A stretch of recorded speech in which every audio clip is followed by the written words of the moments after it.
സരിനെയും സന്ദീപ് വാര്യരും എങ്ങനെയാണ് ഡിഫറൻഷിയേറ്റ് ചെയ്ത് കാണുന്നത്?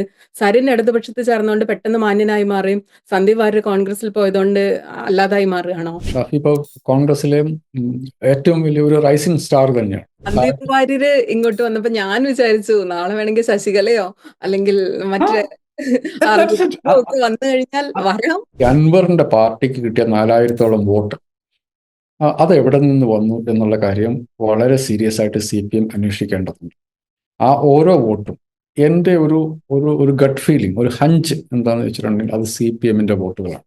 പാർട്ടിയോ കോൺഗ്രസിലോ അംഗീകരിക്കാൻ പറ്റുന്ന രാഷ്ട്രീയമല്ല SDPI-യും ജമാഅത്തെ ഇസ്ലാമിയും കൈകാര്യം ചെയ്യുന്നു തിയറിറ്റിക്കലി. അപ്പൊ ഇവര് UDF-ന്റെ പേരിൽ അവിടെ കിടന്ന് ഇത്രയധികം പൊണ്ട് വിളയാടുമ്പം SDPI എന്താണ് എന്ന് അറിയത്തില്ലാത്ത ഒരാളുടെ മട്ടിൽ അഭിനയിക്കുക എന്നുള്ളത് ഷാഫി ചെയ്തത് ശരിയായ കാര്യമല്ല. കേരളത്തിലെ മുഖ്യധാരാ മാധ്യമങ്ങൾ സെറ്റ് ചെയ്യുന്ന അജണ്ടയ്ക്കൊപ്പമല്ല തങ്ങൾ ചിന്തിക്കുന്നത് എന്ന് ഒരു തെരഞ്ഞെടുപ്പിലല്ല പല തെരഞ്ഞെടുപ്പിൽ കേരളത്തിലെ മനുഷ്യർ വ്യക്തമാക്കിയിട്ടുണ്ട്. സരിൻ കോൺഗ്രസിന്റെ സോഷ്യൽ മീഡിയയുടെ ഫേസ് ആയിരുന്നു.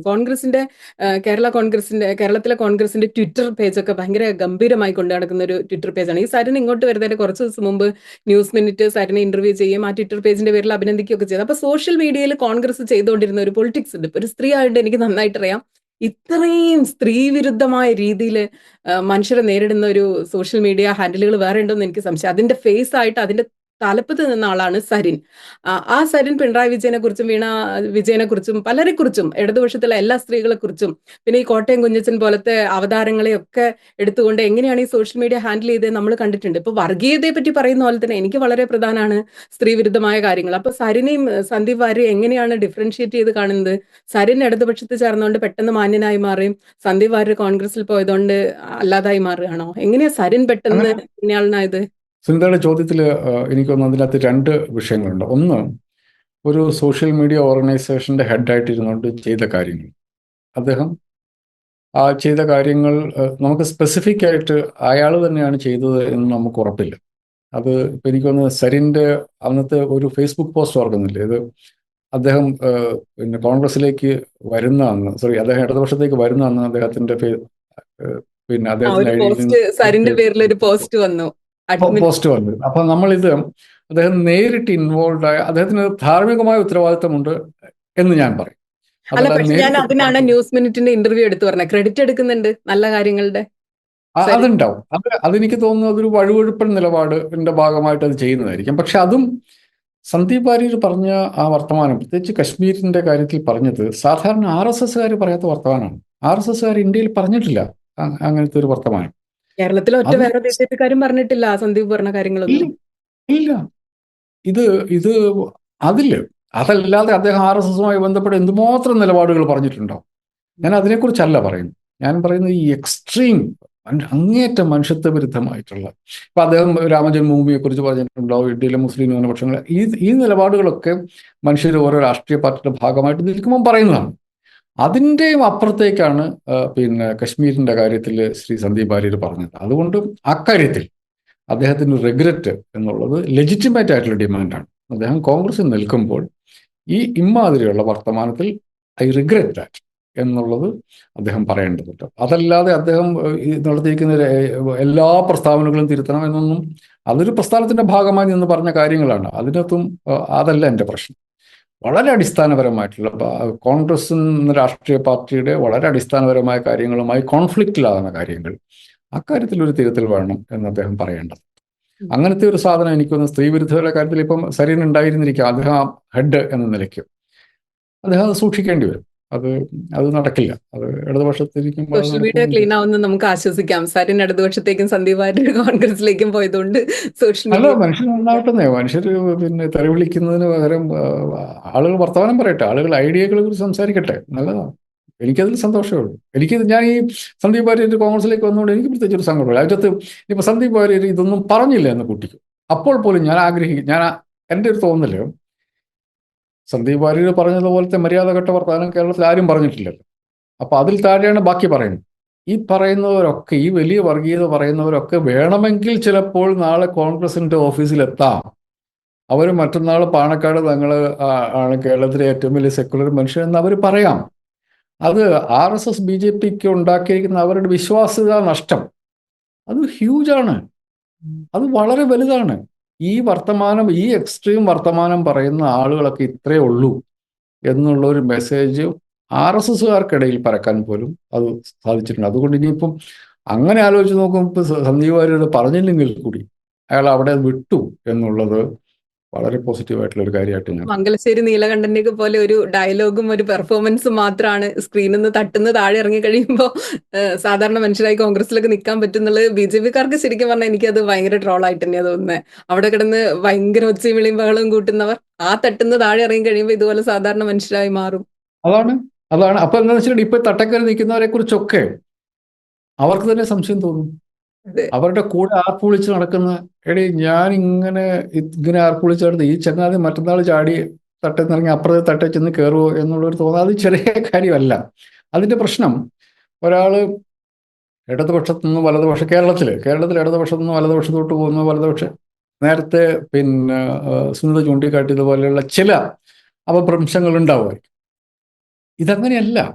ഇത് അതിലൊക്കെ വളരെ സീരിയസ് ആയിട്ടുള്ള കേസായിരുന്നു ശ്രീ സന്ദീപ് വാര്യർ പറഞ്ഞത്. അപ്പൊ അതുകൊണ്ട് ഇത്തരം വർത്തമാനങ്ങൾ പറയുന്ന ആളുകളെ എന്നേക്കുമായി പെർപ്പച്വലി അവരെ സംശയത്തിന് നിഴലിൽ നിർത്താൻ ശ്രീ സന്ദീപ് വാര്യരുടെ ആ നടപടിക്ക് കഴിഞ്ഞു. അപ്പൊ ഞാനത് നമ്മൾ സോഷ്യൽ മീഡിയ ഹാൻഡിലുകളൊക്കെ അവരുടെ ഫ്രസ്ട്രേഷൻ അത് വളരെ വലുതാണ്. ആ ഫ്രസ്ട്രേഷൻ കാണുന്നത് ഒരു സന്തോഷമുള്ള ഒരു കാര്യമാണ്. അത് കാരണം അത് അങ്ങേറ്റം മനുഷ്യത്വ വിരുദ്ധതയാണ്. അതിനകത്ത് പലരും പച്ച വർഗീയത ഒക്കെ പറഞ്ഞുകൊണ്ട് നടക്കുന്ന ആൾക്കാർ സന്ദീപ് വാര്യർ സന്ദീപ് വാര്യര് ഇങ്ങോട്ട് വന്നപ്പോ ഞാൻ വിചാരിച്ചു നാളെ വേണമെങ്കിൽ ശശികലയോ അല്ലെങ്കിൽ മറ്റേ ഒക്കെ വന്നു കഴിഞ്ഞാൽ വരാം, വേണമെങ്കിൽ അതാണ് അതിന്റെ ഇമ്പാക്റ്റ്. ഈ വർത്തമാനം പറഞ്ഞ് നടക്കുന്ന ആളുകളൊക്കെ നാളെ ചിലപ്പം പാണക്കാട് തങ്ങൾ എന്ന് പറയുന്നത് പിന്നെ എനിക്ക് ബഹുമാനമുള്ള ആളാണ്. അദ്ദേഹത്തിന്റെ ചില നടപടികളുടെ അഭിപ്രായ വ്യത്യാസം ഉണ്ടാകും. പക്ഷെ എസെൻഷ്യലി മുസ്ലിം ലീഗ് എന്ന് പറയുന്ന രാഷ്ട്രീയ പാർട്ടിയോട് എനിക്ക് ബഹുമാനമുണ്ട്. അതിന്റെ സംസ്ഥാന അധ്യക്ഷൻ നിലയ്ക്കും അദ്ദേഹത്തോട് ബഹുമാനമുണ്ട്. കൊള്ളാം. അദ്ദേഹം എനിക്ക് തമാശ തോന്നി എന്തറിയോ, ഒരു ഒന്നുകിൽ ആശാന്റെ നെഞ്ചത്ത് അല്ലെങ്കിൽ കളരിക്ക് പുറത്ത് എന്ന് പറഞ്ഞാൽ വർഗീയത പറഞ്ഞിട്ട് ഉടനെ അങ്ങോട്ട് പോയി ഉമർ ഖലീഫയാവുന്നു. അപ്പൊ ഈ വലിയ വർഗീയത പറഞ്ഞു നടക്കുന്ന ആളുകളെ കുറിച്ചൊക്കെ ഒരു സംശയം ഉണ്ടാക്കാൻ വേണ്ടിയിട്ട് പൊതുസമൂഹത്തിന്റെ ഇടയ്ക്കും ഇവരുടെ കൂട്ടത്തിന്റെ ഇടയ്ക്കും ഒരു സംശയം ഉണ്ടാക്കാൻ പറ്റുക എന്നുള്ളത് വളരെ നല്ല കാര്യമായിട്ടാണ് എനിക്ക് തോന്നിയിരിക്കുന്നത്. ഷാഫി പറമ്പിലിനെ കുറിച്ച് പറയാതെ ഈ ചർച്ച പൂർണ്ണമാകില്ല. പാലക്കാട് തെരഞ്ഞെടുപ്പ് വരുമ്പോൾ ആദ്യ ദിനം തൊട്ട് അവസാന ദിനം വരെ മുന്നിൽ നിന്ന ആളാണ് ഷാഫി പറമ്പിൽ. രാഹുൽ മാങ്കൂട്ടത്തിന്റെ ജയത്തെ ഏത് തരത്തിൽ വിലയിരുത്തുമ്പോഴും അതിലൊരു ഷാഫി ഫാക്ടർ എന്ന് പറയുന്നത് വലിയൊരു സംഗതിയാണ്. വടകരയ്ക്ക് ഷാഫി പോകുമ്പോൾ തൊട്ട് ഇവിടുത്തെ ഇടതുപക്ഷം വലിയ ക്യാമ്പയിൻ നടത്തിയിരുന്നു. 2 സീറ്റുകൾ വെച്ച് മാറുന്നു. പാലക്കാട് ഷാഫി പോയി കഴിഞ്ഞാൽ ഷാഫി തോൽക്കും. BJP ആയിട്ടുള്ള എന്തൊക്കെയോ അഡ്ജസ്റ്റ്മെന്റുകൾ ഉണ്ട്. ക്രോസ് വോട്ടിങ്ങിനെ പറ്റി വലിയ ചർച്ച. BJPക്കാണോ വോട്ട് ചെയ്യുന്നത്, CPM ആണോ ഇനി BJP? ഈ പെട്ടി വിവാദം ഉണ്ടായപ്പോൾ ഇവർ ഉയർത്തിയ ഏറ്റവും വലിയൊരു ക്യാമ്പയിൻ ആയിരുന്നു CJP എന്നുള്ളൊരു ആരോപണം. അപ്പൊ അതൊക്കെ വലിയ മലീമസമായ ചർച്ചകൾക്കൊക്കെ സാഹചര്യം ഒക്കെ ഒരുക്കിയെങ്കിലും അവസാനം ഷാഫി പറമ്പിലെ ഷാഫിയുടെ സ്ഥാനാർത്ഥിയെ വലിയ ഭൂരിപക്ഷത്തിൽ തന്നെ വിജയിപ്പിച്ചിരിക്കുന്നു. എങ്ങനെയാണ് ഈ ഫാക്ടറിനെ കാണുന്നത് ഷാഫി ഈ ഇലക്ഷൻ? ഷാഫി ഒരു ഫാക്ടറാണ്, അതിൽ തർക്കമൊന്നുമില്ല. ഷാഫി ഇപ്പോൾ കോൺഗ്രസിലെ ഏറ്റവും വലിയ ഒരു റൈസിംഗ് സ്റ്റാർ തന്നെയാണ് ഷാഫി എന്നുള്ളത്, അതിൽ തർക്കമേ ഇല്ല. അദ്ദേഹം ഒരു വർഗീയവാദിയാണെന്നുള്ള തോന്നലും എനിക്കില്ല. പക്ഷെ ഇതൊക്കെ ഉപയോഗിക്കാൻ പറ്റുന്ന ഒരു കോൺഗ്രസ്സുകാരനാണ്. ഏതൊക്കെ ഇപ്പം പാലക്കാട്ട് ജമാഅത്തെ ഇസ്ലാമി SDP-യെയും അവിടെ കിടന്ന് ഈ പൂണ്ട് വിളയാടുമ്പം അത് ഷാഫി അറിയാത്ത കാര്യമല്ലല്ലോ. ഞങ്ങൾക്ക് താല്പര്യം, കാരണം ഷാഫിയോ കോൺഗ്രസിലോ അംഗീകരിക്കാൻ പറ്റുന്ന രാഷ്ട്രീയമല്ല SDP-യെയും ജമാഅത്തെ ഇസ്ലാമിയും കൈകാര്യം ചെയ്യുന്നു തിയറിറ്റിക്കലി. അപ്പൊ ഇവര് UDFന്റെ പേരിൽ അവിടെ കിടന്ന് ഇത്രയധികം പൂണ്ട് വിളയാടുമ്പം SDP എന്താണ് എന്ന് അറിയത്തില്ലാത്ത ഒരാളുടെ മട്ടിൽ അഭിനയിക്കുക എന്നുള്ളത് ഷാഫി ചെയ്തത് ശരിയായ കാര്യമല്ല എന്ന് ഞാനിപ്പോഴും ഉറച്ചു വിശ്വസിക്കുന്നു. UDFന് കിട്ടുന്ന വോട്ടുകൾ UDF സമാഹരിക്കുന്നതിനെ കുറിച്ചല്ല ഞാൻ പറയുന്നത്. ഇമ്മാതിരിയുള്ള ക്രിമിനൽ കൂട്ടങ്ങളെ തങ്ങൾക്ക് വോട്ട് കിട്ടാൻ വേണ്ടിയിട്ട് UDF ഉപയോഗിക്കുമ്പം അതിൽ നിന്നു കൊടുക്കുക എന്നുള്ളത് ശരിയായ ലെജിറ്റിമേറ്റ് ആയിട്ടുള്ള ഒരു കാര്യമായിട്ട് എനിക്ക് തോന്നുന്നില്ല. അത് കോൺഗ്രസിന്റെ നയങ്ങൾക്ക് പോലും ചേർന്നാണെന്ന് എനിക്ക് തോന്നുന്നില്ല. തെരഞ്ഞെടുപ്പ് വിജയം മാത്രമാണ് ലക്ഷ്യമെങ്കിൽ അത് ആലോചിക്കാം. പക്ഷെ ഇപ്പോഴത്തെ അവസ്ഥയിൽ അത് ആർക്കാണ് ഗുണം ചെയ്യുക എന്നുള്ളത് വളരെ അപകടകരമായ ഒരവസ്ഥയാണ്. അത് തടയാനുള്ള ഉത്തരവാദിത്വം ഷാഫിക്ക് ഉണ്ടായിരുന്നു എന്ന് ഞാൻ ഉറച്ചു വിശ്വസിക്കുന്നു. അതിന്റെ അർത്ഥം ഷാഫിക്ക് വോട്ട് ചെയ്ത ആൾക്കാരോ അല്ലെങ്കിൽ രാഹുൽ മാങ്കൂട്ടത്തിന് വോട്ട് ചെയ്ത ആൾക്കാരോ മുഴുവൻ മതവാദികളോ തീവ്രവാദികളാണെന്നുള്ള ഒരു ആർഗ്യുമെന്റ് ഞാൻ അംഗീകരിക്കില്ല.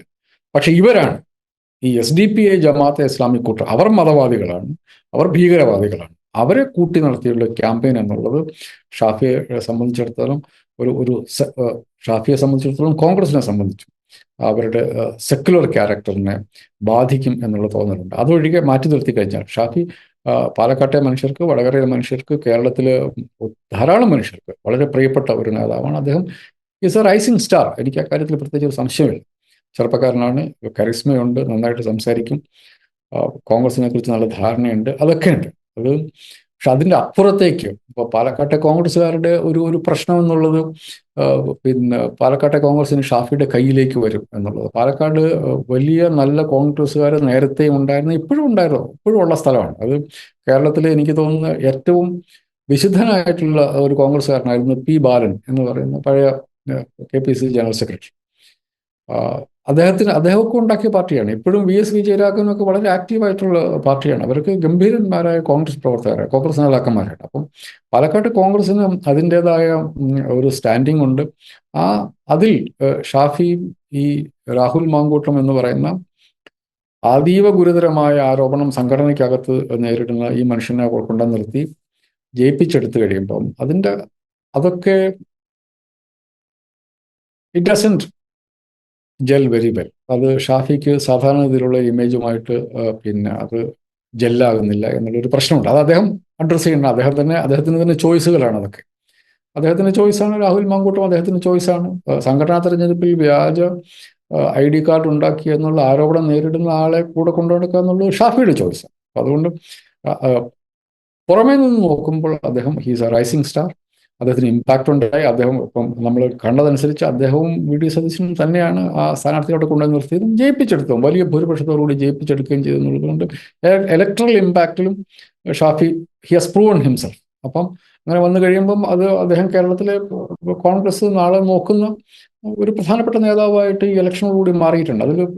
അതിൽ നമുക്ക് സംശയത്തിൻ്റെ ആവശ്യമേ ഇല്ല. അതിൻ്റെ പിറകിലുള്ള കാര്യങ്ങൾ എന്തൊക്കെയാണ് എന്ന് വന്നു കഴിയുമ്പം ഈ ചോദ്യത്തിന് ഷാഫി എന്തെങ്കിലും ഉത്തരം പറയേണ്ടി വരും. അവിടെ ജമാഅത്തെ ഇസ്ലാമിക്കാരും SDPIക്കാരും കാണിച്ചു കൂട്ടിയതിനൊക്കെ ആ ചോദ്യങ്ങൾക്ക് ഷാഫി എപ്പോഴെങ്കിലും മറുപടി പറയേണ്ടി വരുമെന്ന് തോന്നൽ എനിക്കുണ്ട്. അപ്പോ ആരെങ്കിലും ഒക്കെ വന്ന് ഇന്ന പാർട്ടിയുടെ കൂടെയാണ് അല്ലെങ്കിൽ ഞങ്ങളുടെ പിന്തുണ ഇവർക്കാണെന്ന് പറയുമ്പോൾ നിഷേധിക്കേണ്ട ആവശ്യമുണ്ടോ? എന്തൊക്കെയോ അവരെ ഏകപക്ഷീയമായി പലതും നടത്തില്ല. അവര് നോട്ടീസ് വിതരണം ചെയ്യുന്നു, അവരെന്തൊക്കെയോ ചെയ്യുന്നു, അവര് പ്രകടനം നടത്തുന്നു. ഏതെങ്കിലും പാർട്ടിയല്ല. ഇപ്പം ഞാൻ പറയാം, ഇടതുമുന്നണി എന്നൊരു പാർട്ടി ഏതെങ്കിലും ഒരു പാർട്ടി അവിടെ ചെന്നിട്ട് കോൺഗ്രസ് വോട്ട് ചെയ്യണം എന്ന് പറയും. അവിടെയാണ് അതിൻ്റെ നമ്മൾ വ്യത്യാസം കാണുന്നത്. ഞാനതാണ് നേരത്തെ ശ്രീ പിണറായി വിജയൻ എന്തുകൊണ്ടാണ് വെൽഫെയർ പാർട്ടി UDFിലേക്ക് പോകുന്നതിനെതിരെ വയലൻ്റായിട്ട് പ്രതികരിച്ചതെന്നുള്ളത്. നമ്മൾ ആ വ്യത്യാസം കാണും. പിണറായി വിജയൻ ഒരു ഉത്തരവാദിത്തമുള്ള കാര്യമല്ല. UDF എങ്ങനെ ആയാലും അയാൾക്കെന്താണ്? അയാൾക്കൊന്നുമില്ല. പക്ഷെ അങ്ങനെയല്ലത്.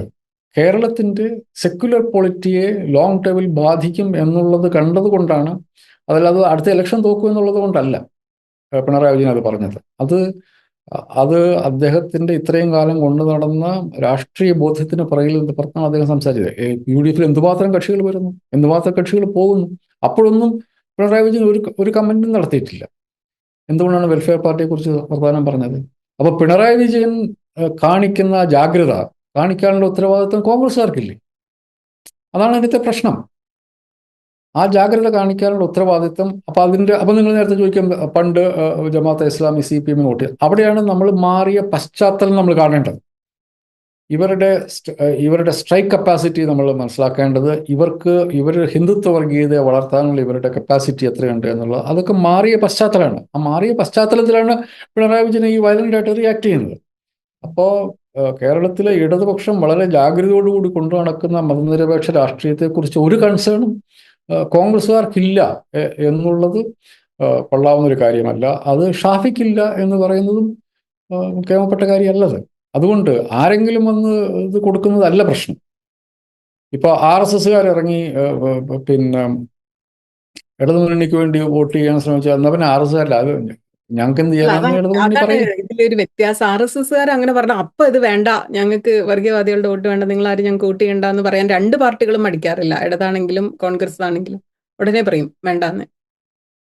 കോൺഗ്രസ് പറയല്ല. RSS വോട്ട് വേണ്ടെന്ന് പറയാറില്ലേ? കോൺഗ്രസ് പറയുന്നത് എനിക്ക് തോന്നുന്നില്ല. കോൺഗ്രസ് പറയുന്നത് എനിക്ക് തോന്നുന്നില്ല. കോൺഗ്രസിനോട് അതാണ് ആ ചോദ്യം ചോദിച്ചു കഴിഞ്ഞപ്പോൾ ജാംബവാന്റെ കാലത്തെ സംഭവമല്ലേ ഒന്ന്. പിന്നെ R S S B J പിയുടെ ഇയാൾ വന്നതിനെ കുറിച്ച് ചോദിച്ചപ്പോഴാണ് പറഞ്ഞത്. സന്ദീപ് വാര്യർ. ബാബരി മസ്ജിദിനെ കുറിച്ച് ചോദിച്ചപ്പോൾ ജാംബവാന്റെ കാലത്തെയാണ് എന്ന് ഉം. പറഞ്ഞു. ഉം. അപ്പൊ അതുകൊണ്ട് കോൺഗ്രസ് അങ്ങനെ പറയുമെന്നുള്ള തോന്നലൊന്നും എനിക്കില്ല. ഇടതുപക്ഷം അക്കാര്യത്തിൽ വളരെ ജാഗരൂകരാണ്. അതിൻ്റെ അകത്ത് നേരത്തെ ഉണ്ടായിരുന്ന ഇപ്പം പണ്ട് ഇപ്പം നോക്കൂ, RSS അടിയന്തരാവസ്ഥയുടെ സമയത്ത് RSSന്റെ രാഷ്ട്രീയ രൂപമായാലും ജനസംഘമുള്ള ജനതാ പാർട്ടിയുമായിട്ട് CPM കൂട്ടുകൂടിയിട്ടുണ്ട്. ഇപ്പോഴാണെങ്കിൽ കൂട്ടുകൂടില്ല. ഉം. അവിടെയാണ് അതിന്റെ വ്യത്യാസം. നമ്മളതിന്റെ ഇതെല്ലാം കൂടി ഒറ്റ പടിയെടുത്തുകൊണ്ട് ഒറ്റ ബുദ്ധിപ്രയോഗം കൊണ്ട് നമ്മൾ നടത്തേണ്ട കാര്യമില്ല. രാഷ്ട്രീയം വളരെ ഡൈനാമിക് ആയിട്ടുള്ള ഒരു സാധനമാണ്. അപ്പം അന്നത്തെ നിലപാടായിരിക്കില്ല ഇന്നത്തെ നിലപാട്. ഇന്ന് RSSുമായിട്ട് വിദൂര ബന്ധമുള്ള ഒരു രാഷ്ട്രീയ പ്രസ്ഥാനമായിട്ട് ഇടതുപക്ഷത്തിന് യോജിക്കാനേ പറ്റില്ല. കാരണം അത് അത്ര ഭീകരമായിട്ട് വളർന്നുപോയി. ഉം. അതിന്റെ ആ രാഷ്ട്രീയ പശ്ചാത്തലം കൂടി നമ്മൾ മനസ്സിലാക്കേണ്ടി വരും. കേരളത്തിലെ മാധ്യമങ്ങൾ ഇതിൽ നിന്ന് എന്തെങ്കിലുമൊക്കെ നമ്മളെപ്പോഴും ചോദിക്കുക CPM എന്ത് പാഠം പഠിച്ചു, കോൺഗ്രസ് എന്ത് പാഠം പഠിച്ചു, നാളെയും മാധ്യമങ്ങൾ മൈക്കുമായിട്ട് ഇറങ്ങും, നിങ്ങൾ ഇതിൽ നിന്ന് എന്ത് പാഠം പഠിച്ചത്? കേരളത്തിലെ മുഖ്യധാര മാധ്യമങ്ങൾ ഈ ഇലക്ഷൻ, പാലക്കാട് ഇലക്ഷൻ എന്നൊക്കെ പ്രത്യേകിച്ചും കുറച്ചധികം പാഠങ്ങൾ പഠിക്കേണ്ടതുണ്ട്. ചേലക്കരയെന്നും ഒക്കെ അവരവരുടെ കാര്യങ്ങൾ മുഴുവൻ തെറ്റായിരുന്നു ഇവരുടെ. ഞാൻ ആ ചോദ്യത്തെ വീണ്ടും തിരിച്ചിടും. അതിൻ്റെ അത് CPM എന്താ പഠിക്കണം എന്നുള്ളതാണ് ചോദ്യമാണ്. ഞാൻ പിന്നെയും പറയാം. അതായത് കേരളത്തിലെ മുഖ്യധാര മാധ്യമങ്ങൾ സെറ്റ് ചെയ്യുന്ന അജണ്ടയ്ക്കൊപ്പമല്ല തങ്ങൾ ചിന്തിക്കുന്നത് എന്ന് ഒരു തെരഞ്ഞെടുപ്പിലല്ല പല തെരഞ്ഞെടുപ്പിൽ കേരളത്തിലെ മനുഷ്യർ വ്യക്തമാക്കിയിട്ടുണ്ട്. ഇപ്പോഴും CPMന്റെ പക്ഷെ ആക്രമണം എന്നുള്ളത് ഈ മുഖ്യധാര മാധ്യമങ്ങൾക്കെതിരെയാണ്. ആക്രമണം എന്ന് പറഞ്ഞാൽ നിവൃത്തിയില്ലാത്തതുകൊണ്ട് നടന്നാന്ന് കൂട്ടിക്കോ. ഞാൻ പക്ഷെ പറയുക, അപ്പോൾ ഞാൻ ഈയിടെ CPMുമായി ബന്ധപ്പെട്ട 1-2 സെമിനാറുകൾ, മാധ്യമ സെമിനാറുകൾ സംസാരിച്ചു. അപ്പോൾ ഞാൻ അവിടെ 2 സ്ഥലത്ത് പറഞ്ഞത് പ്രധാനമായിട്ടും മാധ്യമങ്ങളുടെ ഏകപക്ഷീയമായ ഓഡിറ്റ്, മുഖ്യധാരാ മാധ്യമങ്ങളുടെ ഏകപക്ഷീയമായിട്ടുള്ള സർക്കാരിനെതിരായിട്ടുള്ള പിന്നെ ഒറ്റതിരിഞ്ഞുള്ള ആക്രമണത്തെക്കുറിച്ച് അതിനെ വിമർശിക്കുക എന്നുള്ളതാണ്, അല്ലെങ്കിൽ അവരുടെ പാർട്ടിക്കാരോട് പറയുക എന്നുള്ളതാണ്.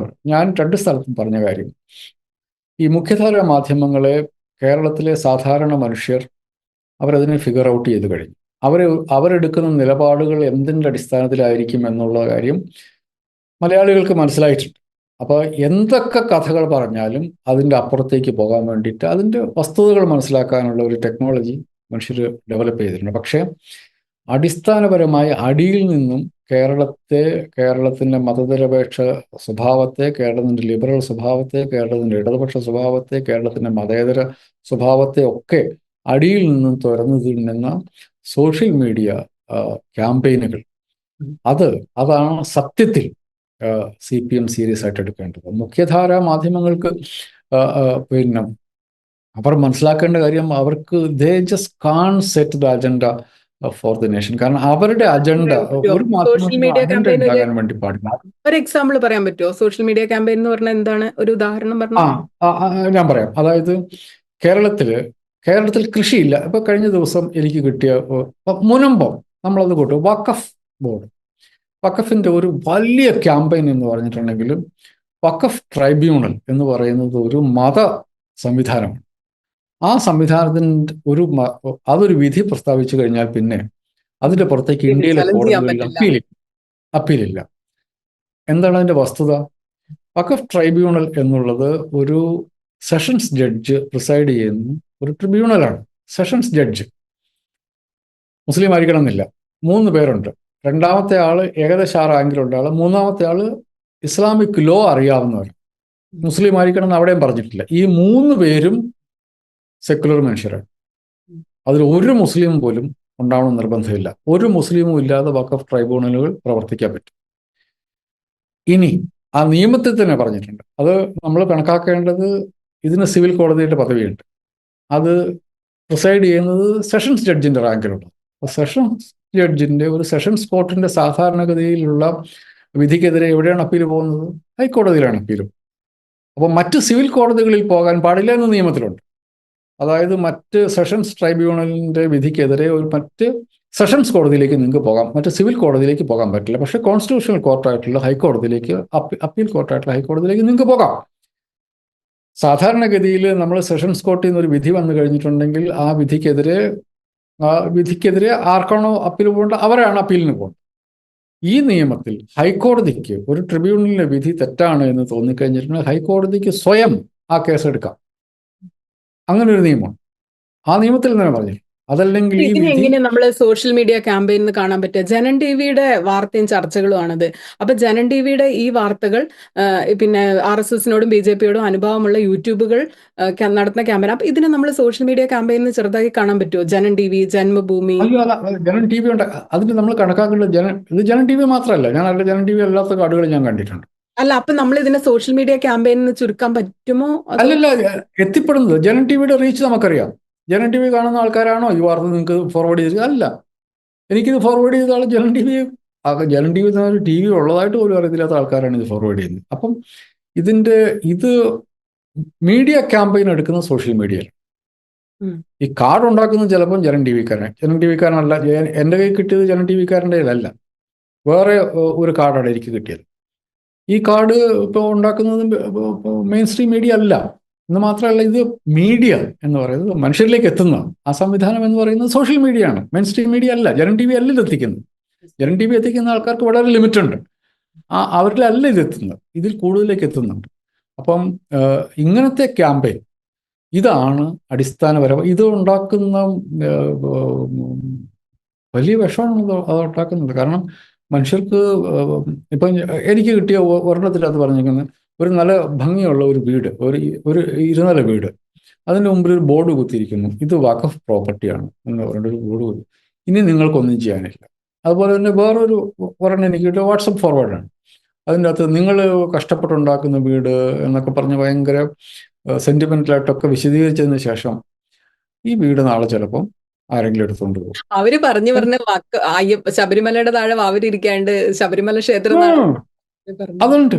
അപ്പൊ ഇങ്ങനത്തെ ക്യാമ്പയിനുകൾ ഇപ്പം വേറൊരു ഇപ്പം കഴിഞ്ഞ ദിവസം ഞാൻ കണ്ടതാണ് വേറൊരെണ്ണം. അതും എനിക്കൊന്ന് ലക്ഷക്കണക്കിന് ആളുകൾ കണ്ട ഒരു ഫേസ്ബുക്ക് പോസ്റ്റായിരുന്നു. അതിനിങ്ങനെ ഫോർവേഡ് ആയിട്ടാണ്. അപ്പം കേരളത്തിൽ കമ്മ്യൂണിസ്റ്റുകാർ കൊണ്ടുവന്നത് എന്ന് പറഞ്ഞിട്ട് പിന്നെ ഭൂപരിഷ്കരണം എന്ന് പറഞ്ഞ് കൃഷി ഇല്ലാതാക്കി, പിന്നെ തൊഴിലാളികളുടെ അവകാശം പറഞ്ഞ് തൊഴിലുകളില്ലാതാക്കി, വ്യവസായങ്ങളില്ലാതാക്കി, പിന്നെ നവോത്ഥാനം പറഞ്ഞ് നമ്മുടെ സംസ്കാരം ഇല്ലാതാക്കി, വേറെ ഒന്നും കൂടെ ഉണ്ടായിരുന്നു. ഇത് ഓരോന്നും നുണയാണ്.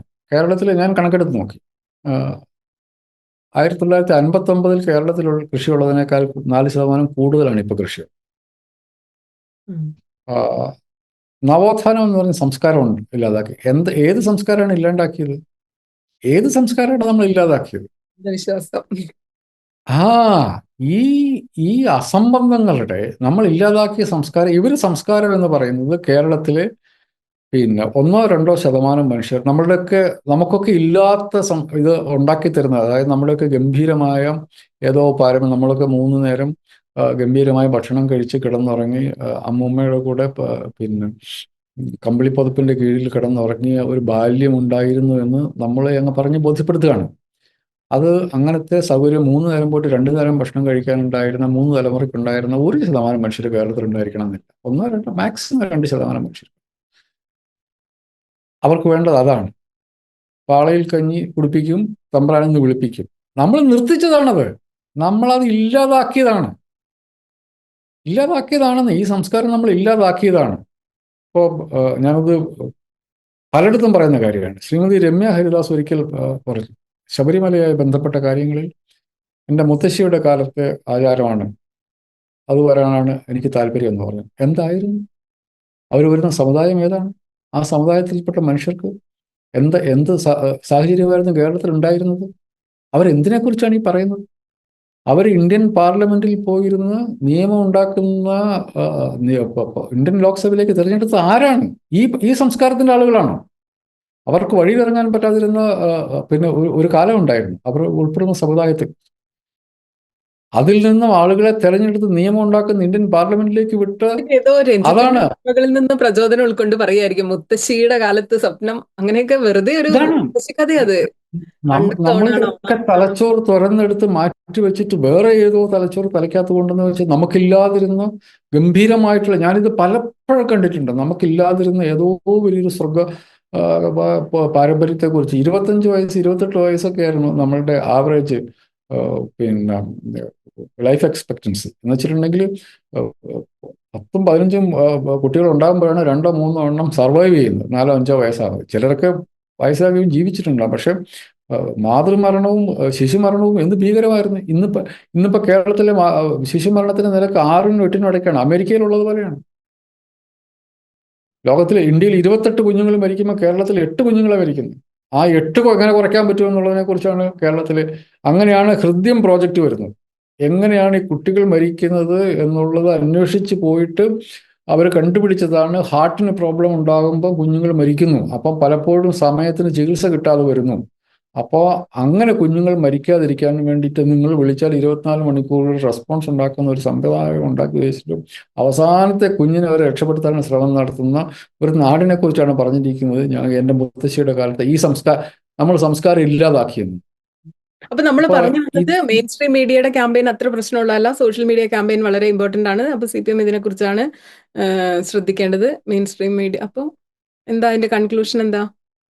അതാണ് എന്നെ സംബന്ധിച്ചിടത്തോളം ഞാൻ വളരെ സീരിയസ് ആയിട്ട് കാണുന്നത്. സോ മെയിൻ സ്ട്രീം മീഡിയയെ നമ്മൾ അവഗണിക്കണമെന്നോ അതല്ലെങ്കിൽ അതിനോട് കമ്മ്യൂണിക്കേറ്റ് ചെയ്യേണ്ടത്, ആ കാര്യത്തിലേക്ക് തർക്കമില്ല.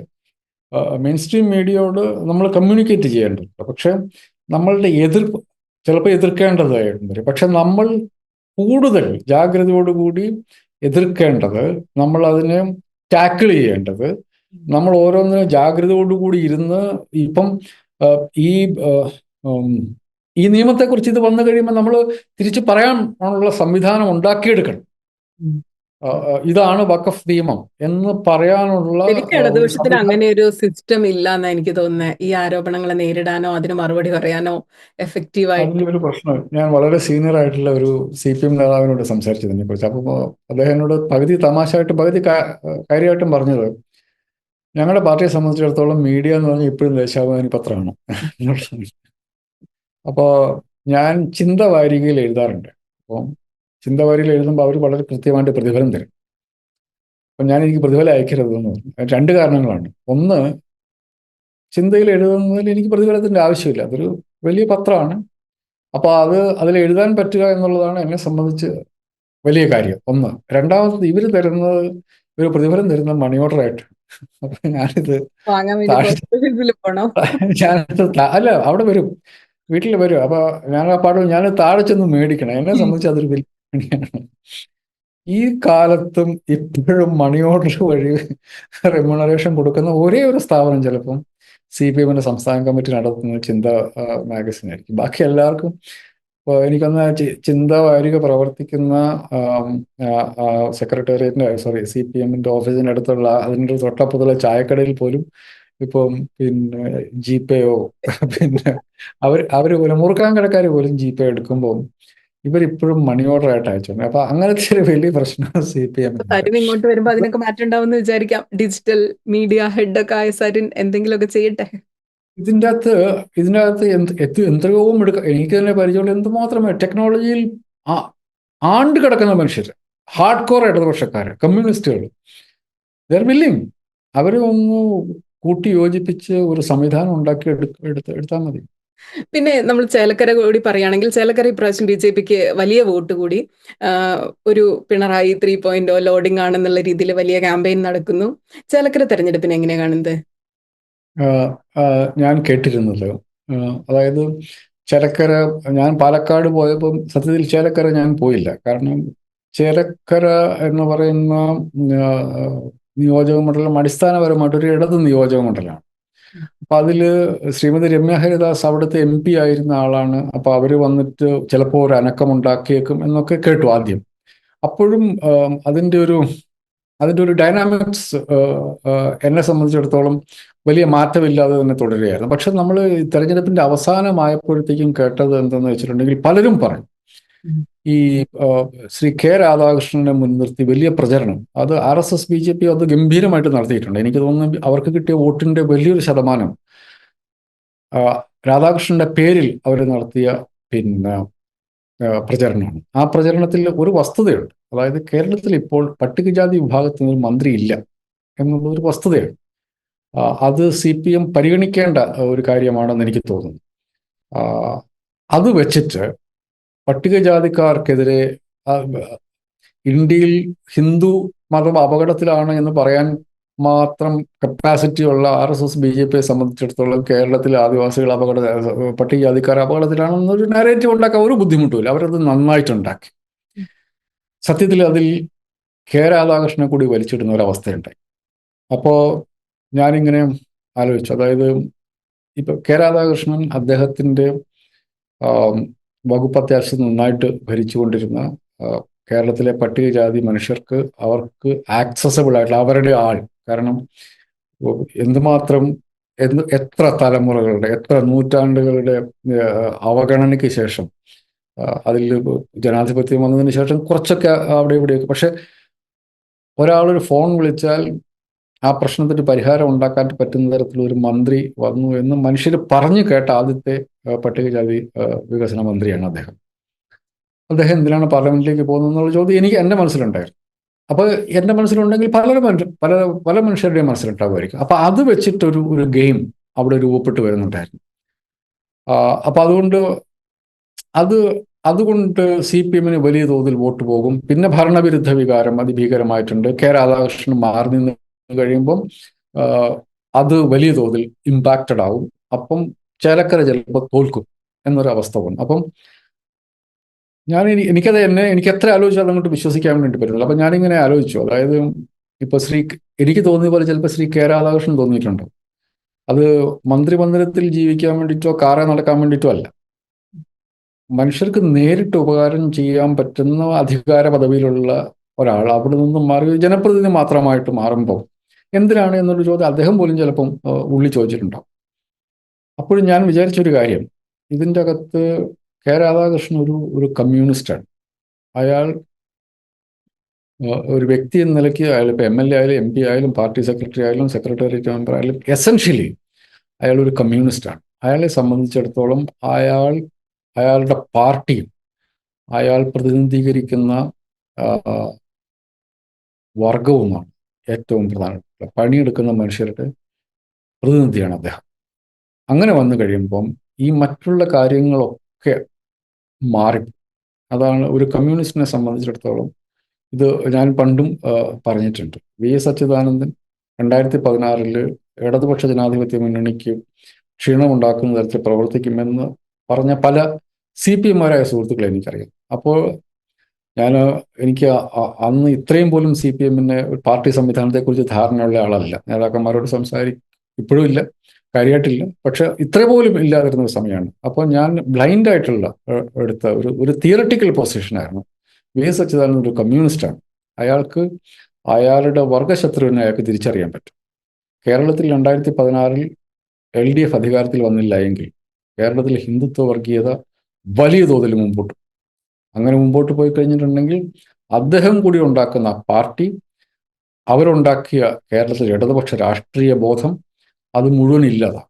ഇന്ന് മാത്രമല്ല, ശ്രീനാരായണ ഗുരുവിനെ കൂടി അതിൻ്റെ അകത്തേക്ക് വലിച്ചിഴയ്ക്കുന്ന ഒരവസ്ഥയുണ്ടായിരുന്നു. എന്ന് വെച്ചാൽ കേരളം ഏതൊക്കെ നിലയിൽ അഭിമാനിക്കുന്നോ ആ എല്ലാ ബിംബങ്ങളും ഇല്ലാതാകുന്ന ഒരവസ്ഥയുണ്ടാവും. ഒരു കമ്മ്യൂണിസ്റ്റ് എന്ന നിലയ്ക്ക് VS അച്യുതാനന്ദനെ സംബന്ധിച്ചിടത്തോളം അദ്ദേഹത്തിന്റെ പേഴ്സണലായിട്ടുള്ള ഒരു പ്രിഫറൻസും പിന്നെ ബാധകമല്ല.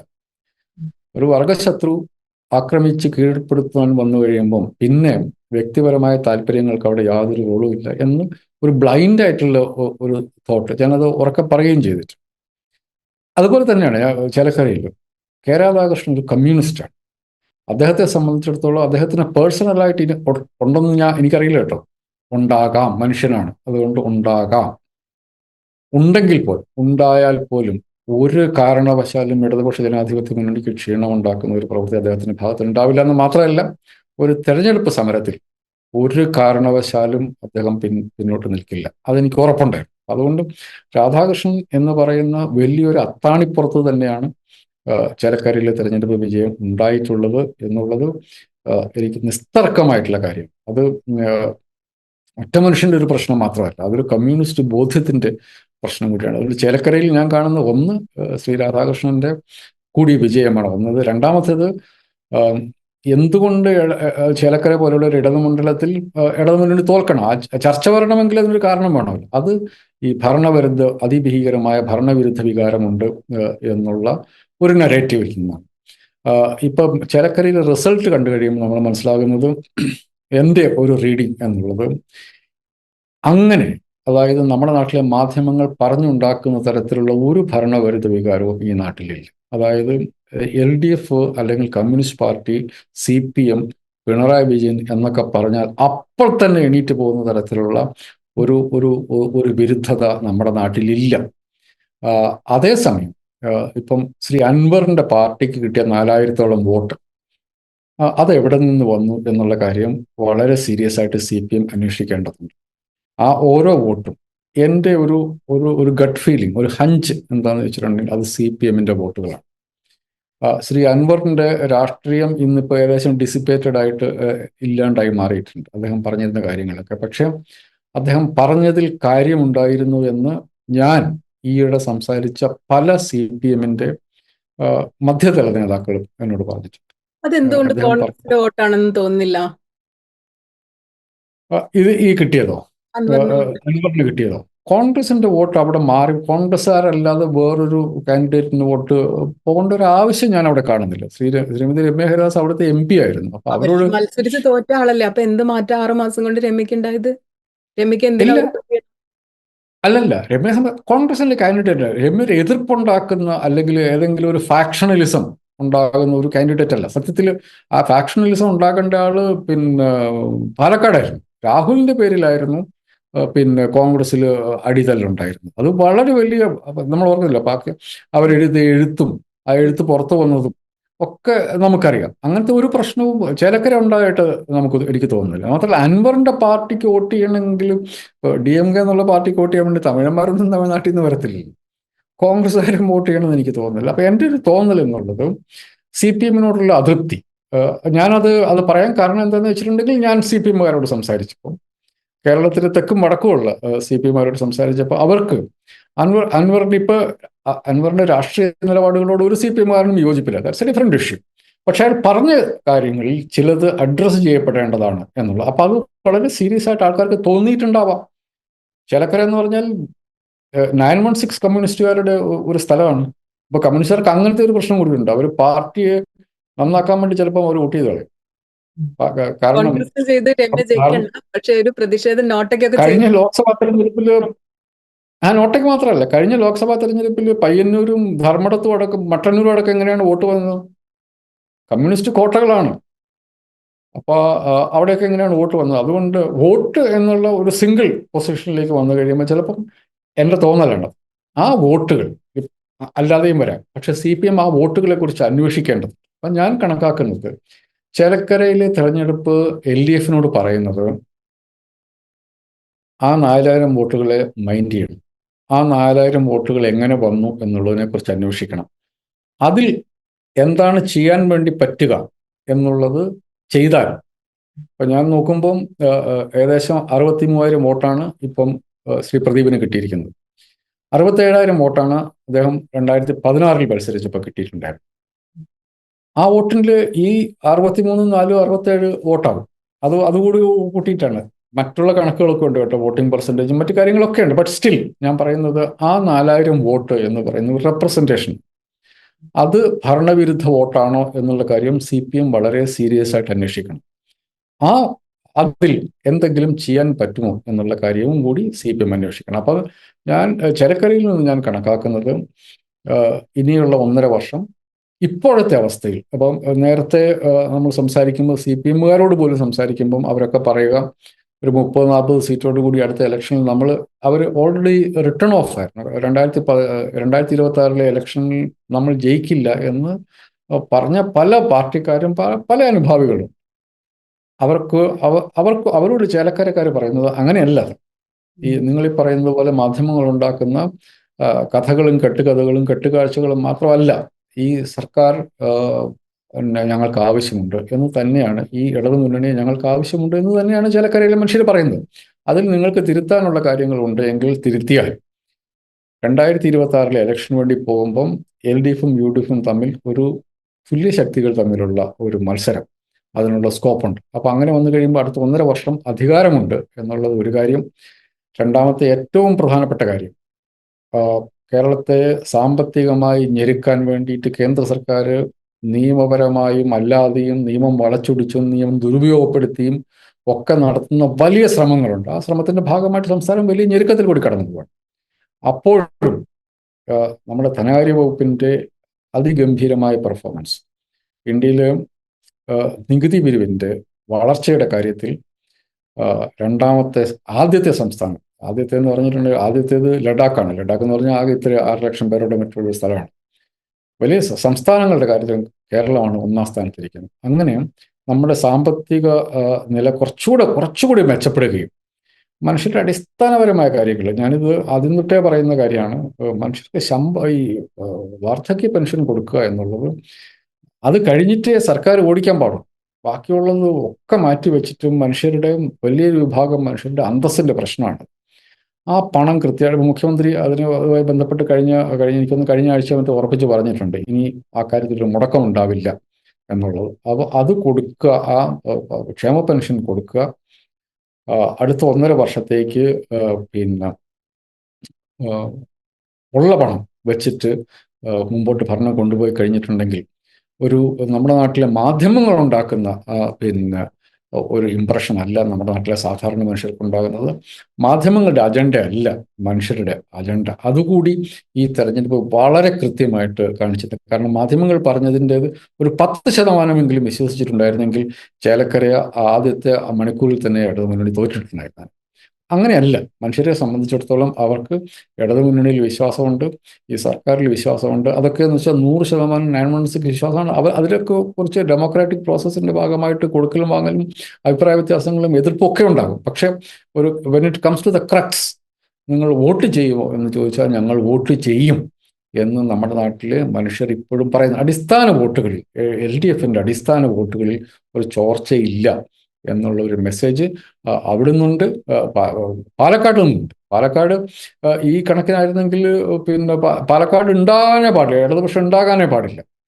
പക്ഷേ ഇടതുപക്ഷം നമ്മൾ നേരത്തെ പറഞ്ഞ 2 മണ്ഡലങ്ങളിലായിരുന്നെങ്കിൽ 2ാം സ്ഥാനത്ത് വന്നിട്ടുണ്ടായിരുന്നു. അപ്പം ഇടതുപക്ഷത്തിൽ അടിസ്ഥാന വോട്ടുകൾക്ക് യാതൊരു ഇളക്കവും ഇല്ല എന്നുള്ള ആ വോട്ടുകൾ ജയിക്കണമെന്നില്ല. ജയിക്കാനുള്ള പണി ഇനി ഇടതുപക്ഷം ചെയ്യേണ്ടി വരും. ആ ജയിക്കാതിരിക്കാനുള്ള ഏറ്റവും പ്രധാനപ്പെട്ട കാരണങ്ങളിൽ ഒന്നായിട്ട് ഞാൻ കാണുന്നത് ഈ അതിഭീകരമായിട്ടുള്ള സാമ്പത്തിക ഞെരുക്കമായിരുന്നു. എനിക്ക് തോന്നുന്നു ഈ ബഡ്ജറ്റോട് കൂടി അടുത്ത വർഷം നടത്താൻ വേണ്ടി പോകുന്ന ബഡ്ജറ്റിൽ കുറച്ചുകൂടി റിലാക്സ്ഡ് ആയിട്ടുള്ള ഒരു ധനകാര്യമന്ത്രിയെ നമുക്ക് കാണാൻ വേണ്ടി പറ്റും. അപ്പോൾ ഈ ക്ഷേമ പെൻഷൻ പോലെയുള്ള ആശുപത്രികളിലെ മരുന്നിൻ്റെ പോലെ കാര്യങ്ങളിൽ കുറച്ചുകൂടി ശ്രദ്ധിക്കുകയും പിന്നെ എന്തുകൊണ്ടാണ് ചേലക്കരയിലെ 4000 പേര് അൻവറിന്റെ പാർട്ടിക്ക് വോട്ട് കുത്തിയത് എന്നുള്ളതിനെക്കുറിച്ച് വളരെ ഗൗരവതരമായിട്ടുള്ള ഒരു ആത്മപരിശോധന നടത്തുകയും അതിൽ എന്തെങ്കിലും ചെയ്യാനുണ്ടെങ്കിൽ ചെയ്യുകയും ചെയ്തു കഴിഞ്ഞിട്ടുണ്ടെങ്കിൽ ഒരു മത്സരത്തിലേക്ക് ഇടതുമുന്നണി തിരിച്ചു വരും എന്നുള്ള കാര്യത്തിൽ ഇന്നത്തെ ഈ ഉപതെരഞ്ഞെടുപ്പ് ഫലത്തിനകത്ത് ഞാനെടുക്കുന്ന മെസ്സേജ് അതാണ്. പാലക്കാട് ഉപതെരഞ്ഞെടുപ്പ് എന്തായാലും എന്നെ സംബന്ധിച്ചിടത്തോളം പല കാര്യത്തിലും ഒരു ചരിത്ര സൂചികയാണ്. ഒരുപാട് കാര്യങ്ങൾ ഇതിന്ന് പഠിക്കാനുണ്ട്. ഇനി വരുന്ന ഉപതെരഞ്ഞെടുപ്പുകൾക്ക് എല്ലാ പാർട്ടികൾക്കും ഇതിന്ന് പാഠം ഉൾക്കൊള്ളാം. BJP ആണെങ്കിലും കോൺഗ്രസിനാണെങ്കിലും CPIM-നാണെങ്കിലും. പിന്നെ ഈ പറഞ്ഞ എന്നെ സംബന്ധിച്ചിടത്തോളം ഇതിൽ ഏറ്റവും പ്രധാനമായ ഒരു പോയിന്റായിട്ട് ഞാൻ കാണുന്നത് ഈ പ്രത്യയശാസ്ത്രം ഉപേക്ഷിച്ചുകൊണ്ട് എല്ലാ പാർട്ടികളും കൂടെ ഒന്നിച്ചൊരു തെരഞ്ഞെടുപ്പിനെ നേരിട്ട ഒരു ഉപതെരഞ്ഞെടുപ്പായിട്ടാണ്. അപ്പൊ അത്തരത്തിലൊക്കെ എല്ലാ തരത്തിലും എനിക്ക് ഉപേക്ഷിച്ചപ്പോൾ LDFനെ സംബന്ധിച്ചിടത്തോളം സരിന്റെ വരവ് അവരുടെ പ്രത്യയശാസ്ത്രം ഉപേക്ഷിച്ചതൊന്നും, അതൊക്കെ എനിക്കൊന്ന് ഇലക്ട്രൽ ടാക്ടിക്സിന്റെ ഭാഗമായിട്ട് ഉള്ള സാധനങ്ങളേ ഉള്ളൂ. അതിൽ കൂടുതലൊന്നും ഉണ്ടെന്ന് എനിക്ക് തോന്നുന്നില്ല. അതിപ്പം രാഹുൽ മാക്കൂട്ടത്തിൽ അവിടെ കൊണ്ട സ്ഥാനാർത്ഥിയായിട്ട് നിർത്തുമ്പം പിന്നെ ഈ ക്രിമിനൽ കേസ് ഉണ്ടല്ലോ എന്നുള്ള ജയിക്കാൻ വേണ്ടിയിട്ട് ഉള്ള ചില സാധാരണഗതിയിൽ എല്ലാവരും പ്രയോഗിക്കുന്ന അടവ് നയങ്ങൾ എന്നുള്ളത് അതിൽ കൂടുതലൊന്നും ഞാൻ അതിന് മോശമായിട്ട് ഞാൻ കണക്കാക്കില്ല. ഈവൻ സന്ദീപ് വാര്യർ പോയി കോൺഗ്രസ് ചേർന്നതിനെ പോലും ഞാൻ അങ്ങനെ കാണും. അതൊരു പോസിറ്റീവായിട്ട് ഡെവലപ്മെന്റ് ആയിട്ട് ഞാൻ ഇപ്പോഴും കാണും. അപ്പം അതുകൊണ്ട് എല്ലാവരും അവരവരുടെ രാഷ്ട്രീയവും ഐഡിയോളജിയൊക്കെ ചുരുട്ടിക്കെട്ടിയിട്ടാണ് തെരഞ്ഞെടുപ്പ് മത്സരിച്ചതെന്നുള്ള തോന്നലൊന്നും എനിക്കില്ല. എനിക്ക് ആകെ കൂടി കോൺഗ്രസുമായിട്ടുള്ള ഒരു കലഹം എന്നുള്ളത് ഈ SDPI ജമാഅത്തെ ഇസ്ലാമി കോമ്പിനേഷനെ ഉപയോഗിച്ചുകൊണ്ട് അവർ മുസ്ലിം ന്യൂനപക്ഷത്തിൻ്റെ ഇടയ്ക്ക് അനാവശ്യമായിട്ടുള്ള ഒരു ഭീതി ഉണ്ടാക്കാൻ വേണ്ടി ശ്രമിച്ചു. അത് സത്യത്തിൽ റെസിസ്റ്റ് ചെയ്യാനുള്ള ഉത്തരവാദിത്വം ഇടതുപക്ഷത്തിനുണ്ടായിരുന്നു. അങ്ങനെയല്ല ഇവർക്ക്. പക്ഷെ അത് ഈ തെരഞ്ഞെടുപ്പ് കഴിയുമ്പോഴാണ് നമുക്ക് കുറച്ചുകൂടി ബോധ്യമാകുന്നത്. RSS BJPയുടെ വോട്ട് 40,000 ചുറ്റുമേ ഉള്ളൂ എന്നുള്ളത് ഈ തെരഞ്ഞെടുപ്പോടുകൂടി വളരെ കൃത്യമായിട്ട് ബോധ്യമായതുകൊണ്ട് അടുത്ത തെരഞ്ഞെടുപ്പിലേക്ക്. അപ്പോൾ അത് എല്ലാവരും ഇത് ചുരുട്ടിക്കൂട്ടി ഇട്ടു എന്നുള്ളതൊന്നും തോന്നലൊന്നും എനിക്കില്ല കേട്ടോ. അത് ആ, ഞാൻ നോക്കുമ്പോൾ അവിടെ കാണുന്നത് 10,000 വോട്ട് BJPക്ക് കുറഞ്ഞു എന്നുള്ളതാണ്. അതും പ്രത്യേകിച്ച് ആ BJP ഭരിച്ചുകൊണ്ടിരുന്ന കൊല്ലം, പാലക്കാട് മുനിസിപ്പാലിറ്റിയിൽ അതിലും there is A telling impact on that. ഞാൻ പാലക്കാട് പോയപ്പം ഞാൻ അവിടെ കണ്ടത് അവിടെ KSRTC ബസ് സ്റ്റാൻഡിന്റെ മുമ്പിൽ ഉണ്ടായിരുന്ന ഒറ്റ തെരുവുവിളക്ക് കത്തുന്നില്ല. ഒറ്റ തെരുവുവിളക്കാണ് കത്തുന്നത്. കേരളത്തിൽ തെരുവുവിളക്ക് കത്താത്ത ധാരാളം മുനിസിപ്പാലിറ്റികൾ ഉണ്ടാവാൻ എനിക്കറിയില്ല. പക്ഷെ അവിടെ BJP ജയിക്കാൻ സാധ്യതയുണ്ടെന്ന് അവർ വിശ്വസിച്ച ഒരു മണ്ഡലം, അവിടെ ഒരു ഉപതെരഞ്ഞെടുപ്പ് നടക്കുകയാണ്. അവരാണ് ആ മുനിസിപ്പാലിറ്റി ഭരിക്കുന്നത്. ഈ സ്ഥാനാർത്ഥിയുടെ ഭാര്യയാണ് അവിടുത്തെ ഒരു സ്റ്റാൻഡിംഗ് കൗൺസിലിന്റെ ചെയർപേഴ്സൺ. ആ എന്തൊരു കാലസ്നെസ് ആണ് ആ പാർട്ടി കാണിച്ചുകൊണ്ടിരുന്നത് എന്നുള്ളത് ഞാനതിന് ഫോട്ടോ എടുത്ത് വെച്ചിട്ടുണ്ട്. ഇങ്ങനെ വലിയ ലാമ്പ് പോസ്റ്റുകൾ നിന്നിട്ട് ഒരൊറ്റ ലൈറ്റ് ഇല്ലാതെ ആ പ്രദേശം ഇരുട്ടാണ്. വലിയ വലിയ ഹൈമാസ്റ്റ് ലൈറ്റുകൾ ഒറ്റയൊരെണ്ണം കത്തുന്നില്ല. ഇത്ര ഇറസ്പോൺസിബിൾ ആയിട്ടുള്ള, ഇത്രയും കാലസ് ആയിട്ടുള്ള ഒരു ഭരണമാണ് കൊണ്ടു നടക്കുന്നതെങ്കിൽ അത് BJPയുടെ ടെല്ലിംഗ് ഓൺ ദം. പിണറായി വിജയനോടുള്ള ഭരണവിരുദ്ധ വികാരത്തെക്കാൾ കൂടുതലായിരുന്നു കൃഷ്ണകുമാറിനോടുള്ള ഈ അത് അതുണ്ടാവും. അപ്പൊ നേരത്തെ കൃഷ്ണകുമാറിന് വോട്ട് ചെയ്തെല്ലാം വർഗീയവാദികളാണ്, അതുകൊണ്ട് അവർ ഇപ്രാവശ്യം പോയി അങ്ങനെയല്ലത്. കൃഷ്ണകുമാർ എന്ന് പറയുന്ന സൗമ്യനായിട്ടുള്ളൊരു മനുഷ്യനായിട്ടാണ് പൊതുവെ അറിയപ്പെടുന്നത്. അപ്പൊ അദ്ദേഹത്തോട് ഇഷ്ടമുള്ള അങ്ങനെയൊക്കെ മനുഷ്യർ വോട്ട് ചെയ്യും. അവസാനത്തെ മറ്റേ ഇത് ഉറച്ചു നോക്കിയിട്ടൊന്നുമല്ല, അങ്ങനെ വോട്ട് ചെയ്യുന്ന ആൾക്കാരുണ്ടാവും. ശ്രീധരൻ വോട്ടുകളൊക്കെ വേറെ ആയിരിക്കും. അത് നമ്മൾ കഴിഞ്ഞ സരിനൊക്കെ ചിലപ്പോ വിദ്യാഭ്യാസത്തിന്റെ പേരിലോ അങ്ങനെ ബ്യൂറോക്രാറ്റ് ആ നിലപാടിന്റെ പേരിലൊക്കെ പണ്ട് കണക്കെടുത്ത് രാജഗോപാൽ മത്സരിക്കുമ്പോൾ BJPക്ക് സാധാരണ ഒന്ന് കിട്ടിക്കുന്നതിന് 6 ഇരട്ടി വോട്ടാണ് ഇഷ്ടം. പല രാജഗോപാൽ മത്സരിച്ച 3 or 4 പിന്നെ 2016 അതിന് മുമ്പ് അദ്ദേഹം മത്സരിച്ച 3 or 4 തെരഞ്ഞെടുപ്പിന്റെ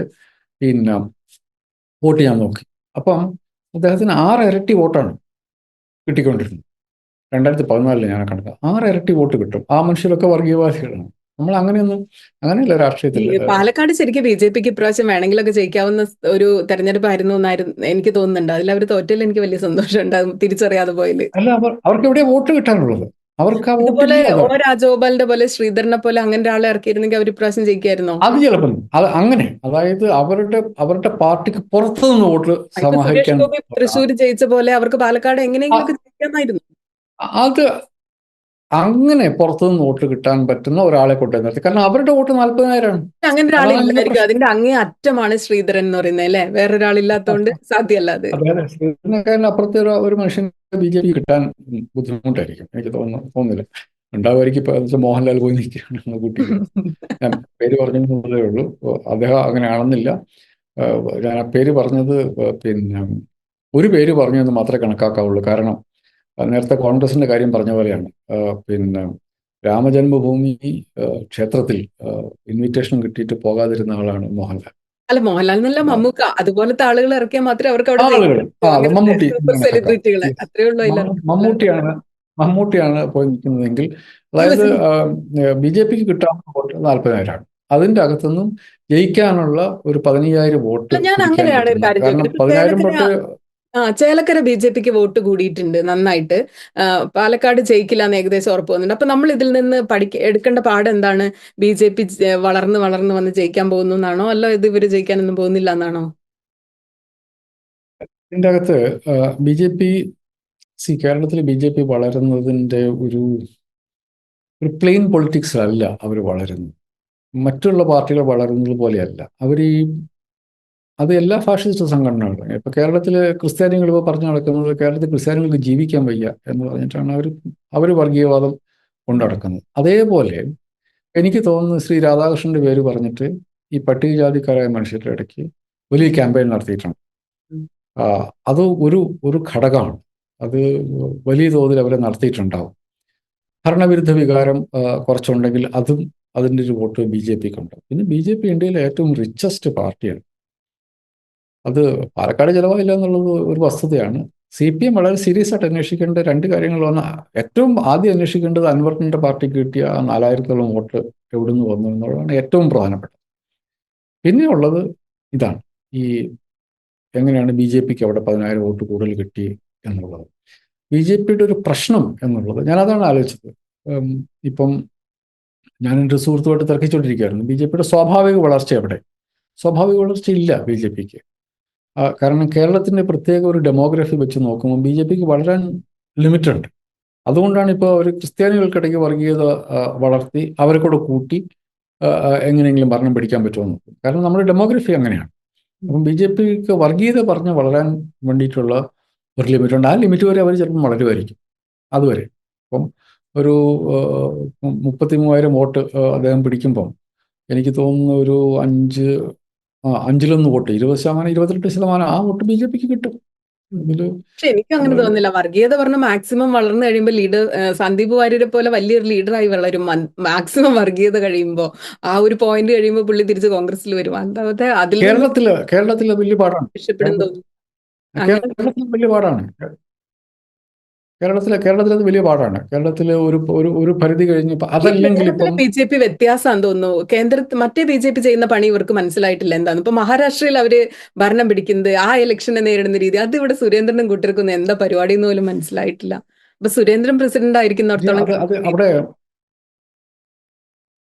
അത് സുരേന്ദ്രൻ പ്രസിഡന്റ് ആയിരിക്കുന്നുണ്ടല്ല. മഹാരാഷ്ട്രയിൽ അവർ ഭരണം പിടിച്ചത് രണ്ട് കാര്യങ്ങളാണെന്നുള്ളതാണ് ഞാൻ മനസ്സിലാക്കുന്നത്. ഒന്ന്, അവര് അതിഗംഭീരമായിട്ട് സ്ത്രീകൾക്ക് വേണ്ടിയിട്ടൊരു സ്കീം ആവിഷ്കരിച്ചു. 2,000 രൂപ വെച്ച് മാസം സ്ത്രീകൾക്ക് കൊടുക്കുന്ന ഒരു സ്കീം. അത് ഇറ്റ് ഹാസ് വർക്ക്ഡ്. അതൊന്ന്. രണ്ടത് പച്ചവർഗീയത.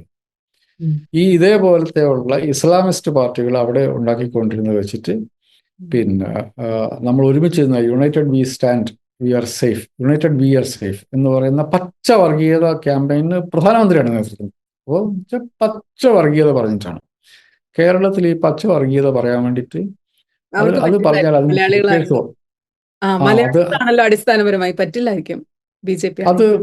അതിൽ ഈ പച്ചവർഗീയതയ്ക്ക് ഒരു ലിമിറ്റേഷൻ ഉണ്ട്. അതേപോലെ തന്നെ അപ്പോഴും ഞാൻ ആലോചിച്ചു, ഈ കൃഷ്ണകുമാർ എന്ന് പറയുന്ന ആള് പൊതുവെ പാലക്കാട് ബഹുമാനിക്കപ്പെടുന്ന ഒരാളാണ്. അദ്ദേഹം BJPക്കാരനാണ്. പക്ഷെ ഒരു മനുഷ്യൻ എന്ന നിലയ്ക്ക്, രാഷ്ട്രീയ നേതാവ് എന്ന നിലയ്ക്ക് ആളുകൾക്ക് ഇഷ്ടമുള്ള, താല്പര്യമുള്ള ഒരു മനുഷ്യനാണ് അദ്ദേഹം. അവിടുത്തെ BJPയുടെ പ്രധാനപ്പെട്ട ആളായിരുന്നു. എന്നിട്ടും ആ മുനിസിപ്പാലിറ്റി എങ്ങനെയാണ് ഇങ്ങനെ ഇത്ര കാലസ് ആയിട്ട് നടക്കുന്നത് എന്നുള്ളത്. ഇതിൽ പല കേസുകളും ഇതിനു മുമ്പും വന്നിട്ടുണ്ട്. അപ്പോൾ പാലക്കാടൊക്കെ താമസിക്കുന്ന ആൾക്കാർ വന്ന് റോഡുകൾ പൊളിച്ചിട്ട് കഴിഞ്ഞിട്ടുണ്ടെങ്കിൽ 6 മാസം 1 വർഷമൊക്കെയാണ് റോഡുകൾ പൊളിച്ചിടുന്നത്. അപ്പോൾ അത് എന്ത് കാലസ് ആയിട്ടാണ്. വർഗീയത പറഞ്ഞ് മാത്രം സത്യത്തിൽ ഇപ്രാവശ്യം മാക്സിമം കേരളത്തിൽ പറ്റാവുന്ന മാക്സിമം അവർ പറഞ്ഞിട്ടുണ്ട്. മുനമ്പം വിഷയം വെച്ചിട്ട് വഖഫ് ബോർഡ് നിങ്ങളെ സ്ഥലം എടുക്കും അങ്ങനെ പറഞ്ഞിട്ടൊക്കെ ഉണ്ട്. വർഗീയതയൊക്കെ പറഞ്ഞു, വോട്ടായില്ല. അതിന് ലിമിറ്റ് ഉണ്ട്. അപ്പോൾ ഞാൻ ആലോചിച്ചത് അവരെ ആ മുനിസിപ്പാലിറ്റി അവർക്ക് നന്നായിട്ട് ഭരിച്ചുകൂടെ? ഞങ്ങൾ ഭരിക്കുന്ന മുനിസിപ്പാലിറ്റി കേരളത്തിലെ മറ്റ് മുനിസിപ്പാലിറ്റികളെക്കാളും ഒക്കെ മുമ്പിലാണ് എന്ന് പറഞ്ഞ് അവർക്ക് ഇഷ്ടംപോലെ കേന്ദ്ര സർക്കാരിൻ്റെ അടുത്ത് സ്കീമുകൾ കൊണ്ടുവരാം. അവിടുത്തെ ലാംപ് പോസ്റ്റൊക്കെ സ്വർണം പൂശാനുള്ള പൈസ പോലും കേന്ദ്ര സർക്കാർ വേണ്ടി വന്നാൽ ഞങ്ങള് മുന്നോട്ട് വെക്കാൻ പോകുന്ന രാമരാജ്യം എന്ന് പറഞ്ഞിട്ട് അവർക്ക് ആ മുനിസിപ്പാലിറ്റിനെ കാണിക്കായിരുന്നു. കാണിക്കായിരുന്നു. അതിന് പകരം വെറുതെ ലാംപ് പോസ്റ്റുകൾ ഇരിക്കുകയാണ്. ഞാനത് ഫേസ്ബുക്കിൽ ഇടാം. അത് പിന്നെ എത്ര എണ്ണമാണെന്നറിയാം, 1 2 അല്ല. ഞാൻ ആ മുനിസിപ്പൽ ബസ് സ്റ്റാൻഡിന്റെ ആ KSRTC ബസ് സ്റ്റാൻഡ് ചുറ്റും നടന്നു നോക്കി. അപ്പൊ എന്തായാലും തോറ്റത് നന്നായി. അവർക്ക് അതൊന്നും ചെയ്യാൻ നന്നായി. അവർ തോറ്റത് നന്നായി. തോൽക്ക് നന്നായി എന്ന് പറഞ്ഞിട്ടുണ്ടെങ്കിൽ അവിടെ ജയിക്കാനുള്ള ഒരു സാധ്യതയില്ല. അതാണ് നമ്മൾ മനസ്സിലാക്കേണ്ട കാര്യം. പാലക്കാട് ജയിക്കാനുള്ള വോട്ട് BJPക്ക് ഇല്ല. 40,000 അവരുടെ വോട്ട്. അത് കൂടുതൽ ജയിക്കാനുള്ള വോട്ട് അവർക്കില്ല. അപ്പൊ UR പ്രദീപിനും രാഹുൽ മാങ്കൂട്ടത്തിനും പ്രിയങ്ക ഗാന്ധിക്കും അഭിനന്ദനങ്ങൾ. അപ്പൊ നമ്മളെ പാർലമെന്റ് സമ്മേളനം തുടങ്ങാൻ പോകാൻ തോന്നുന്നു, ശീതകാല സമ്മേളനം. ഇപ്പൊ അടുത്ത ദിവസങ്ങൾ എപ്പോഴാണ്? അടുത്ത മൺഡേ അല്ലേ? ഈ മൺഡേ. ഗംഭീര പെർഫോമൻസ് ഒക്കെ പാർലമെന്റിൽ ഉണ്ടാവട്ടെ. ഇത് കാണാൻ വേണ്ടി നമ്മള് വെയിറ്റ് ചെയ്യുന്നു. അപ്പൊ രാഹുൽ പാർലമെന്റ് നമ്മളുടെ എന്നാ നിയമസഭ എന്നാ? രാഹുൽ എന്നാ നിയമസഭയിലേക്ക്? കുറച്ച് ദിവസം ഉണ്ടല്ലേ? അടുത്ത കാലത്ത് ഉള്ളതായിട്ട് ഞാൻ പറഞ്ഞു കേട്ടിട്ടില്ല. അപ്പൊ രാഹുൽ അവിടെ പോയി പെർഫോം ചെയ്യട്ടെ. ഉണ്ടാവേണ്ടതാണ്. ഡിസംബർ മാസത്തിൽ ഉണ്ടാവേണ്ടതാണ്. യു ആർ പ്രദീപ് ജനുവരിയിൽ എന്തായാലും ഉണ്ടാവും. പോയിട്ടുണ്ട്. രാഹുൽ ആദ്യമായിട്ട് പാർലമെന്റ് നിയമസഭയിലേക്ക് പോവാണ്. ജനുവരിയിൽ എന്തായാലും ഉണ്ടാവും. ഡിസംബറിൽ ഉണ്ടാവേണ്ടതാണ്. സാധാരണഗതിയിൽ എത്ര അതിൽ കൂടുതൽ ഇപ്പൊ കുറച്ചാലായില്ലേ നിയമസഭ കൂടിയിട്ട്? അല്ല അധികം കാലം ആയില്ലല്ലോ. ഡിസംബറിൽ എന്തായാലും ഉണ്ടാവും. ജനുവരിയിൽ എന്തായാലും ഉണ്ടാവും. എല്ലാവരും നന്നായി വരട്ടെ.